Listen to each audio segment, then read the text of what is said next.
हम यहाँ नमस्कार, मैं हूं हैं। अनन्या और इस वक्त आप देख रहे हैं अटल टीवी। जैसा कि देखने को मिला है कि लंबे वक्त से जो आशा बहुएं हैं वो अपनी बातों को सरकार के सामने रखती हुई नजर आई थी, और आज 9 जनवरी है। आज के दिन एक बड़ा कार्यक्रम प्रस्तावित था और इस वक्त पर सभी लोग परिवर्तन चौक पर उपस्थित है। फिलहाल हमारे साथ विजय विद्रोही जी जुड़ चुके हैं, इनसे जानेंगे कि क्या कुछ कार्यक्रम हो रहा है इस वक्त पर परिवर्तन चौक पर, क्या कुछ बातचीत हुई है। विजय विद्रोही जी, आप लोग इस वक्त पर आशा बहुओं के साथ राजधानी लखनऊ में पहुंचे हुए हैं। आज आप लोगों का एक बड़ा कार्यक्रम है, मंडलायुक्त के यहाँ आप लोगों को ज्ञापन पत्र भी सौंपना था। किस तरह से कार्यक्रम चल रहा है, किस तरह की भीड़ वहां पर देखने को मिल रही है? पूरे प्रदेश में मंडलायुक्त कार्यालयों पर प्रदर्शन जारी है। गोरखपुर में, जी बरेली में, इलाहाबाद, कानपुर, बरेली, अलीगढ़, लखनऊ, प्रदेश के 13 मंडलों से अभी तक प्राप्त सूचना के अनुसार कार्यक्रम जारी है। ये जी पोस्टर्स हैं जिनको लेकर के ये लखनऊ के ये परिवर्तन चौक के सादत अली पार्क में ये तमाम आशा वर्कर्स इकट्ठा हैं। और इनको आप देख जी सकते हैं कि ये बहुत बड़ी संख्या में आशा बहनें यहाँ इकट्ठा हैं। उनके हाथ में उनके प्लेकार्ड्स हैं। राजकर्मी का दर्जा, न्यूनतम वेतन, ग्रेजुटी, स्वास्थ्य बीमा जैसे सवाल हैं। जी ऊपर मुख्यमंत्री केशव प्रसाद मौर्य माफी मांगो जैसे प्लेकार्ड भी इनके हाथ में है। और जी यही सब आंदोलन चल रहा है। और सरकार की वादा खिलाफी जो 23 तारीख को सरकार ने इनसे वादा किया था वार्ता के दौरान कि हम आपका समस्या का समाधान 48 घंटे के भीतर करेंगे, और सरकार 3 स्तरीय जी कमेटी बना करके आपके वर्षों से लंबित सवालों को रिजॉल्व करेगी। तो अभी तक स्थिति ये है कि सरकार ने 23 तारीख के बाद 9 तारीख है, 2 सप्ताह पूरे हो चुके हैं, लेकिन इन 2 सप्ताहों में भी जी सरकार ने इनके किसी भी सवाल को सुनने की जरूरत महसूस नहीं की है। और ये आज फिर पूरे प्रदेश के विभिन्न मंडलों में ये लोग इकट्ठा हैं और उनके हाथों में ये बैनर हैं, प्लेकार्ड्स हैं, और इनकी भीड़ गुस्से में है। और ये सब सरकार को वादा खिलाफी के खिलाफ केशव प्रसाद मौर्य के द्वारा दिए गए बहुत एक बेदब बयान के खिलाफ नारे लगाते हुए अपने सवालों को पूरा करने की मांग के लिए यहाँ इकट्ठा हुई है। ये यहाँ से अभी मंडलायुक्त कार्यालय की ओर प्रस्थान करेंगी। अभी लोगों का जी आने का सिलसिला अभी भी जारी है। जी। जी। जिस तरह से विजय जी देखने को लगा, आप लोग अपनी मांगों को लेकर लगातार शासन प्रशासन से बातचीत करते हुए नजर आए, और आज ये आलम आ चुका है कि मंडलायुक्त के यहाँ आप सभी लोग एक अपना पत्र लेकर जाने वाले हैं, और ये कार्यक्रम जो है वो लगभग हर एक जिले में होने वाला है। एक भारी संख्या में राजधानी लखनऊ में भी महिलाएं उपस्थित हैं। लेकिन क्या अभी तक उस जगह पर, जिस जगह पर आप लोग प्रदर्शन कर रहे हैं, आपके प्रदर्शन स्थल पर किसी के द्वारा कोई बातचीत करने के लिए कोई अधिकारी पहुंचा है, नहीं, या हम फिर लोगों अभी से तक बातचीत करने की आप कोई लोग ऐसे कोशिश बैठे अभी हैं? तक सरकार ने नहीं की है। सरकार ने कोई बातचीत करने की दोबारा पहल नहीं की है। ये अलबत्ता है कि वो पूरे प्रदेश के पैमाने पर हमारे प्रदर्शन जहां भी हो रहे हैं वहां भारी पुलिस बल लगा करके हम लोगों के रास्ते रोकने की कोशिश की जा रही है। गोरखपुर में हमारी बिहार विधानसभा की विधान परिषद सदस्य शशि यादव जी, जो all India scheme workers federation की अध्यक्ष भी हैं, वो मौजूद हैं। और वहां पर प्रदर्शन को एक नगर निगम मैदान से आगे नहीं बढ़ने दिया जा रहा है। वहां भी भारी पुलिस लगी हुई है। बरेली में भी यही स्थिति है, और अलीगढ़ में भी इसी की सूचना है। मुरादाबाद में भी सीएमओ कार्यालय से जुलूस लेकर के मंडल कार्यालय की तरफ जाने से रोक दिया गया है। लखनऊ में भी जी कमोवेश वही स्थिति है कि सरकार की तरफ से कोई बातचीत की पहल नहीं है। लेकिन सरकार, जी हम पूरे प्रदेश में, हमको ये उम्मीद भी थी कि सरकार यही व्यवहार करेगी, लेकिन उसके बावजूद जी हम मंडलों में, विभिन्न मंडलों में हम अपनी एकता को प्रदर्शित करते हुए अपने सवालों को लोगों तक ले जाना चाहते हैं, और जनता के बीच में भी अपने सवालों को ले जाना चाहते हैं कि किस तरह की जी एक क्रूर और निर्मम सरकार है कि महीने भर से आशा वर्कर्स हड़ताल पर हैं, और ये जाड़े के महीने में कड़ी सर्दी में अपने सामुदायिक स्वास्थ्य केंद्रों में बैठी हुई है। लेकिन इनकी बात सुनने के जी बजाय सरकार इनके आंदोलन के दमन पर उतारू है। जैसा कि आपको मैं जानकारी दे दूं कि फर्रुखाबाद में कल इन आशा वर्कर जो धरना दे रही थी, वहां के सीएमओ ने उनके दरी जी बिस्तरे और उनके चाय के भगोने फेंक दिए, लैट्रिन में ताला बंद जी करा दिया, पानी के नल की चेन निकाल करके रखवा दी। इसी तरह से शिवराजपुर, जी कानपुर में अलाव में पानी डाल दिया गया। इस तरह का भी उत्पीड़न जारी है, और जी पूरे प्रदेश में इनको नोटिस देकर के धमकाने डराने की कोशिश जारी है। तो ये आंदोलन जी इनके डराने धमकाने से नहीं रुकने वाला है। प्रदेश की 1 लाख से अधिक आशा वर्कर्स इस समय सड़क पर हैं, आंदोलन में है। आज भी वे अपनी ताकत का इजहार कर रही हैं, अपने गुस्से का प्रदर्शन कर रही हैं, और ये ऐलान करने के लिए फिर एक बार राजधानी में आई है कि आज जो मंडलों में आशा बहनें हमारी प्रदर्शन कर रही हैं, पूरे प्रदेश के विभिन्न स्वास्थ्य सामुदायिक स्वास्थ्य केंद्रों में और जिलों में जो प्रदर्शन कर रही है, आने वाले दिनों में वो राजधानी का रुख फिर करेंगी, और अब की बार राजधानी को चारों ओर से घेरने का काम करेगी।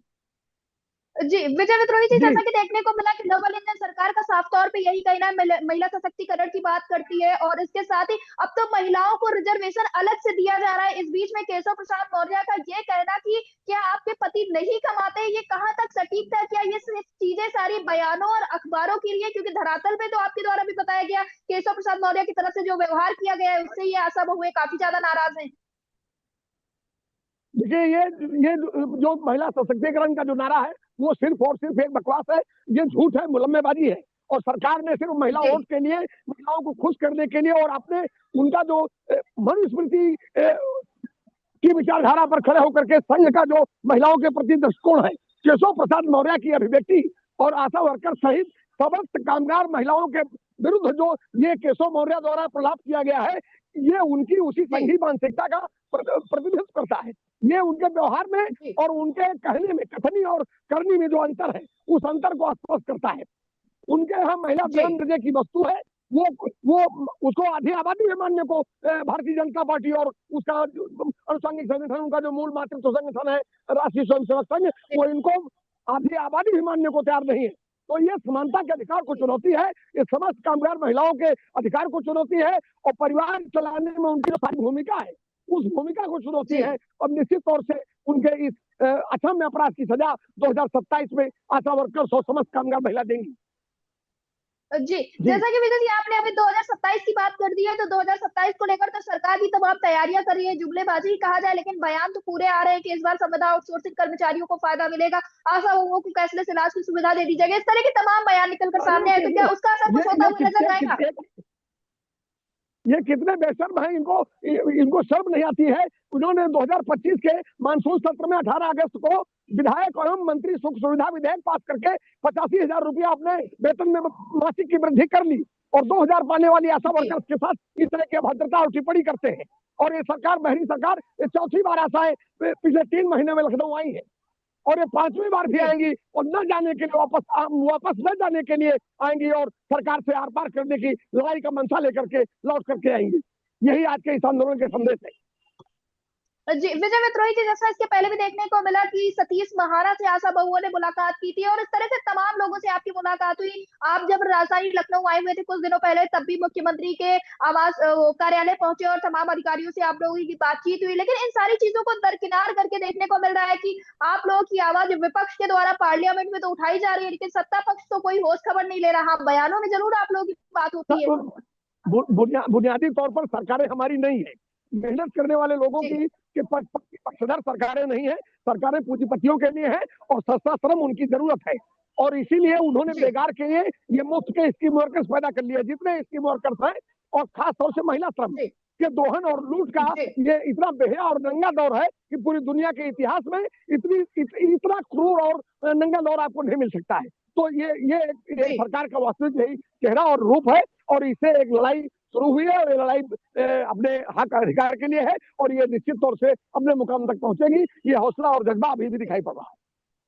जी विजय विद्रोही जी, ये मंडला आयुक्त के यहाँ का जो कार्यक्रम है, इसके बाद आगे क्या कुछ? कल से क्या कोई ऐसी, जैसे आप लोगों की लंबे समय से हड़ताल चलती हुई नजर आ रही थी, वो हड़ताल जारी रहेगी या फिर कार्यक्रमों में बदलाव देखने को मिलेगा? हड़ताल हमारी जारी रहेगी। हड़ताल अभी हमारी जारी रहेगी जब तक सरकार बातचीत करके हमारे सवालों का समाधान नहीं करती है, तब तक हड़ताल जारी रहेगी और इस तरह के आयोजनों के सिलसिले चलते रहेंगे निचले स्तर पर। और राजधानी फिर एक बार आने की बड़ी तैयारी के साथ हम लोग कोशिश करेंगे कि सरकार को हम बाध्य कर सके वो हमारे सवालों को सुने। जी विजय विद्रोही जी, मैं चाहूंगी कि आप एक बार आशा बहुओं की कितनी संख्या आई हुई है कैमरा फ्लिप करके दिखा दें। इसी के साथ इन सभी लोगों को आप क्या कुछ संदेश देना चाहेंगे आज के कार्यक्रम के साथ साथ आगे के होने वाले कार्यक्रमों को लेकर? अब ये तो थोड़ा टेक्निकल हो जाएगा मेरे लिए, मैं तो ऐसे ही दिखा सकता हूँ। कुछ देख सकती है अगर आप, ये आप देख सकती हैं इनकी संख्या को। ये चारों तरफ पूरे पार्क में, पूरे मैदान में सब बिखरी हुई हैं, बैठी हुई हैं और अब जुलूस निकालने की तैयारी चल रही है। ये आप देख सकती हैं है? तो एक बड़ी संख्या है और ये संख्या जो है और ये मंडला आयुक्त कार्यालय की तरफ रवाना होने के लिए लगभग तैयार है। तो यही है और आज का संदेश भी यही है कि हम यही कहना चाहेंगे कि ये लड़ाई जीतनी है, इसलिए कि उत्तर प्रदेश सरकार की तो बात छोड़िए, पूरे दिल्ली की सरकार ने जिस तरह से 44 श्रम कानूनों को खत्म किया है और आज अगर उत्तर प्रदेश की आशा वर्कर्स लड़ करके न्यूनतम वेतन और राज्य कर्मचारी के दर्जे की मांग को पूरा नहीं कराती है तो वो जो कानून लाए मोदी जी ने 21 नवंबर को घोषित किया है, उसके तहत ये सपना सिर्फ सपना रह जाएगा और ये नारा सिर्फ नारा बनकर रह जाएगा और एक दुखी याद बनकर रह जाएगा। इसलिए ये जो लड़ाई है, ये लड़ाई ही निर्णायक मुकाम तक ले जानी है और उत्तर प्रदेश की सरकार के साथ साथ 4 श्रम कोड लाने वाली घोर मजदूर विरोधी सरकार मोदी की सरकार को भी पटके नहीं देना है और पीछे धकेलना है। ये आज का संकल्प है और हम आशा करते हैं कि हमारी बहनें इस लड़ाई को अपने मुकाम तक ले जाएंगी। ये एक निश्चित तौर से ले जाएंगी। इनके हौसले को इस तरह के जाड़े के भयानक मौसम में कठिन चुनौती का सरकार के दमन और मौसम की चुनौती का सामना कर रही है, तो निश्चित तौर से लड़ाई जीत तक जाएगी। ये आज ही साबित हो गया। जी, फिलहाल आप सभी को बता दें कि उत्तर प्रदेश की जो आशा बहुएं इस वक्त पर प्रदर्शन करती हुई नजर आ रही हैं, अपने कार्यक्रम को आगे बढ़ाती हुई नजर आ रही हैं और बहुत जल्द ये सारे कार्यक्रम होते हुए नजर आएंगे, जिसके बाद आप देखेंगे कि फरवरी में भी एक बड़ा कार्यक्रम प्रस्तावित किया गया है। फिलहाल अब देखना ये होगा कि जो आज का कार्यक्रम है उसको देखते हुए सरकार क्या कुछ कदम उठाती है और हर जगह पर, हर एक मंडलायुक्त कार्यालय पर आशा बहुओं की भीड़ जमी हुई है। सरकार के अधिकारियों के द्वारा, पुलिस प्रशासन के द्वारा इन सभी को रोकने का प्रयास किया जा रहा है, लेकिन इन्होंने साफ तौर पर कह दिया है कि जब तक मांग पूरी नहीं होगी तब तक ये रुकने वाली नहीं है। तब तक के लिए देखते रहे अटल टीवी में आपके साथ मधुरिका।